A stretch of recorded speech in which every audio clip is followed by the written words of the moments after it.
గుంటూరు జిల్లా తెనాలిలో జాతీయ ఓటర్ దినోత్సవ ర్యాలీ జరిగింది. సబ్ కలెక్టర్ ఆఫీస్ వద్ద నుంచి ప్రారంభమైన ఈ ర్యాలీలో మున్సిపల్ కమిషనర్ జిఆర్ అప్పలనాయుడు, తహసీల్దార్ గోపాలకృష్ణ, వివిధ విభాగాల అధికారులు పాల్గొన్నారు. రామకృష్ణ కవి కళాక్షేత్రం వరకు ఈ ర్యాలీ కొనసాగింది. ర్యాలీలో బిఎల్ఓలు, సూపర్వైజర్లు పాల్గొన్నారు. ఓటు నమోదు, మార్పులు, చేర్పులపై సిబ్బందికి అవగాహన కల్పించారు.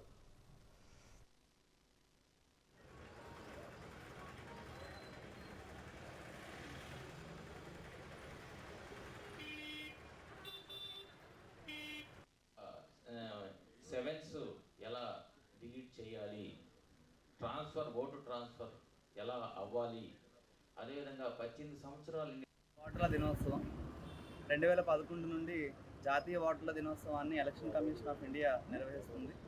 అందులో భాగంగా జిల్లా కలెక్టర్ గారి యొక్క ఆదేశాల ప్రకారం జనవరి 25, 2026న తెనాలి నియోజకవర్గ స్థాయిలో తెనాలి అర్బన్లో ఈ యొక్క దినోత్సవాన్ని రెవెన్యూ డిపార్ట్మెంట్, మున్సిపల్ డిపార్ట్మెంట్ కలిపి కండక్ట్ చేస్తున్నాము. ఇందులో భాగంగా గత 2 రోజులుగా వివిధ కార్యక్రమాలు నిర్వహించాం. మొదటి రోజు పార్టీ టోటల్గా మనకు ఉండేటువంటి సచివాలయాల్లో మరియు మున్సిపల్ ఆఫీస్, రెవెన్యూ ఆఫీసుల్లో ఒక ప్రతిజ్ఞా కార్యక్రమాన్ని నిర్వహించాం.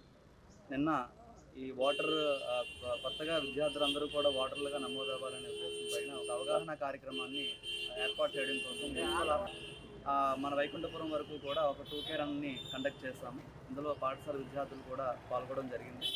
అట్లాగే ఈరోజు నేషనల్ ఓటర్స్ డే జనవరి 25. ఈరోజు కార్యక్రమంలో మొదటిగా సబ్ కలెక్టర్ ఆఫీస్ నుండి కళాభారతి వరకు కూడా ఆల్ బిఎల్ఓస్ రూరల్ అర్బన్ నియోజకవర్గ స్థాయిలందరూ కూడా ర్యాలీలో పాల్గొన్నాం. దీని యొక్క ముఖ్య ఉద్దేశం ఒకటే, విద్యార్థులందరూ కూడా వయోజనంలో అయిన తర్వాత, అంటే 18 ఏళ్ళు నిండిన తర్వాత ఓటు హక్కును ఖచ్చితంగా కలిగి ఉండాలి, అనగా ఓటర్గా నమోదు చేసుకోవాలి.